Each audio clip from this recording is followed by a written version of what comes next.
जय हिंद दोस्तों, global affairs आप सभी का स्वागत है और मैं हूं Simon. Death of dollar has begun. Dollar के डेथ की शुरुआत हो चुकी है और ये फोरकास्ट कर रहे हैं यूएस के टॉप इकोनॉमिस्ट। उन्हें लगता है कि हाल के यूएस की इकोनॉमिक्स पॉलिसी कुछ इस प्रकार की हैं कि यहाँ पर डॉलर की एक्सेप्टेंस बहुत ज़्यादा कम हो जाएगी, बहुत वीक हो जाएगा डॉलर, उसकी एक्सेप्टेंस ना के बराबर रह जाएगी और जो हेजेमनी एंजॉय कर रहा है यूएस डॉलर वो अब समाप्त हो जाएगी।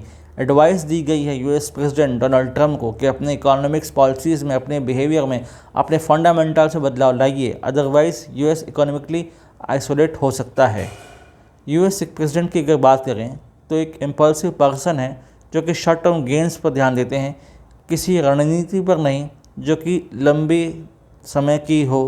5 साल, 10 साल, 15 साल, 20 साल में यूएस के लिए क्या फ़ायदेमंद हो सकता है, ये सोचने के बजाय क्विक गेंस में क्या मिला है यूएस को, यहाँ पर ध्यान ज़्यादा होता है इस व्यक्ति का। इसी क्रम में यूएस प्रेसिडेंट डोनाल्ड ट्रंप अच्छा खासा नुकसान कर बैठते हैं यूएस इकॉनमी का, क्योंकि क्विक डिसीजन लेना है, अनप्रेडिक्टेबल पर्सन है, कब क्या निर्णय ले लें कुछ कर नहीं सकते। इसीलिए लोग कह रहे हैं, इकोनॉमिस्ट कह रहे हैं कि जो डॉलर की एक्सेप्टेंस है बहुत ज़्यादा कम हो सकती है और जो रिवॉल्ट होगा सबसे बड़ा जो आएगा वो ब्रिक्स नेशंस करेंगे। Brazil, Russia, India, China, south Africa, जिसमें ब्राज़ील के प्रेसिडेंट साफ कह चुके हैं कि डॉलर पर निर्भरता अब और नहीं, हमें नई करेंसी को टेस्ट करना चाहिए। कज़ान समिट जब रशिया में हुआ था ब्रिक्स का, उस समय एक ब्रिक्स करेंसी की झलक दिखाई गई थी कि कैसा होगा ब्रिक्स करेंसी। उसमें ब्रिक्स नेशंस के मॉन्यूमेंट्स भी थे, हमारा ताजमहल भी था। तो ऐसा लगा कि क्या वाकई ब्रिक्स सीरियस है for diverse currency, for alternative of dollar.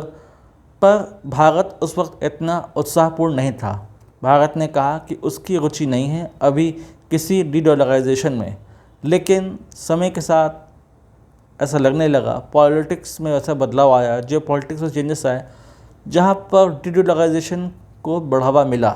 लोगों ने डॉलर पर डिपेंडेंसी कम कर दी क्योंकि यूएस की पॉलिसीज़ इस प्रकार थी। अब आप कई देशों पर रेसिप्रोकल टैरिफ लगा रहे हो, किसी पर 20%, 30%, 40%, हम पर 50% टैरिफ लगाया ट्रंप ने। क्यों? क्योंकि हम रशियन ऑयल खरीदते हैं। आप रशियन ऑयल अगर खरीदते रहोगे तो आप 50% का टैरिफ झेलोगे।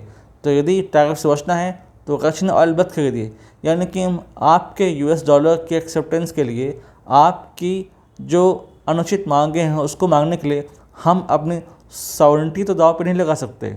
और जो हमारे देश के लिए बेहतर होगा हम उस पर ध्यान देंगे, ना कि आपके यूएस डॉलर पर ध्यान देंगे या आपकी यूएस इकोनॉमी के फ़ायदे के लिए ध्यान देंगे। यूएस की क्या मांग है? इंडिया अपना फार्म सेक्टर खोल दे, डेयरी सेक्टर खोले, यूएस फार्म कंपनीज़ यहाँ पर आएँ, करोड़ों का मुनाफा कमाएँ। सब ठीक है, बहुत अच्छी बात है। यूएस इंडिया ट्रेड डील कर लेंगे, $500 बिलियन का बायलैटरल ट्रेड होगा, फ़ायदा होगा, वगैरह वगैरह। लेकिन इन लॉन्गर मैनर देखें तो इसमें भारत का नुकसान है। तो भारत ने इस पर आउटराइटली से एडिट कर दिया। अब दूसरे देश भी वही चीज़ कर रहे हैं, उन्हें भी अपना हित दिखाई दे रहा है कि यदि यूएस से अलाइन करेंगे तो नुकसान ही है। एक टॉप इकोनॉमिस्ट है यूएस के, उन्होंने साफ साफ कहा है भारत को कि US is not your friend, उसे आप अपना दोस्त मत मानिए, वह किसी का दोस्त नहीं है, वह बस अपना दोस्त है, अपने फ़ायदे के बारे में सोचेगा। ये बात सही भी है। अगर हम हिस्ट्री उठाकर देखें तो ऐसा कोई इवेंट नहीं है जो ये इंडिकेट करता हो कि यूएस ने एक पार्टनर की भूमिका निभाई हो। जियोपॉलिटिक्स में ऐसे बहुत सारे इवेंट हुए हैं जहाँ पर यूएस ने भारत के साथ ऐसा बर्ताव किया जो कि वाकई अनएक्सेप्टेबल है। फिर चाहे हमारे आज़ादी के बाद से पाकिस्तान से उसका अलाइनमेंट हो, हमें एक तरीके से कॉर्नर करने की कोशिश हो, 1971 में पाकिस्तान के साथ फ्लीट की सहायता देना हो, और हमारा जब पार्लियामेंट इलेक्शन हो रहा था उस वक्त हम पर सैंक्शन लगाना हो, तो यूएस ने कभी भारत का साथ नहीं दिया और अक्सर अपने निर्णय बदलता रहा। हाल के कुछ सालों में ऐसा बदलाव हुआ यूएस प्रेसिडेंट्स के वर्शन में कि भारत एक ट्रस्टेड कंट्री है, एक ट्रस्टेड पार्टनर है। लेकिन इन स्पिरिट ये देखने को नहीं मिलता कि वाकई यूएस जो कह रहा है उसको फॉलो कर रहा है। क्योंकि जैसे ही उन्हें कुछ लगता है उनके फ़ायदे का, वो तत्काल बदल जाते हैं, वो तत्काल अपनी पॉलिसी में शिफ्ट लेते हैं, जिससे यूएस इंडिया रिलेशंस इम्पैक्ट होते हैं। और हाल के समय में तो बहुत ज़्यादा इम्पैक्ट आया है, खासकर टैरिफ वॉर और पेनलाइजिंग करना इंडिया को फॉर रशियन ऑयल एक्सेट्रा। तो ये सही नहीं है। और वाकई खुद डोनाल्ड ट्रंप न्योता दे रहे हैं डी-डॉलराइजेशन को, कि डॉलर का डी-डॉलराइजेशन होता रहे, डॉलर की एक्सेप्टेंस कम से कम होती रहे और दूसरे देश दूसरी करेंसी के बारे में सोचें, और वो भी सीरियसनेस के साथ, जिसमें इंडिया, चाइना, रशिया एक वोकल रोल निभाने वाले हैं। ये देश वो रोल निभाएंगे जो कि लीडर निभाते हैं, और तब एक ऐसी करेंसी का जन्म होगा जो डॉलर के हेजेमनी को डायरेक्टली चैलेंज करेगी। जहाँ पर डॉलर की हेजेमनी खतरे में होगी, उसकी एक्सेप्टेंस कम से कम होगी, तब शायद यूएस के सामने आए कि उसकी इकोनॉमिक पॉलिसीज़ कितनी गलत थी, कितनी ख़राब थी और कितनी नॉन प्रैग्मेटिक थी। क्योंकि अगर शॉर्ट टर्म गेंस के लिए, अगर लॉन्ग टर्म नुकसान वो करना है, तो यही आपको देखने को मिलेगा। आपकी पॉलिसी में भी ये परिलक्षित होगा, रिफ्लेक्टेड होगा।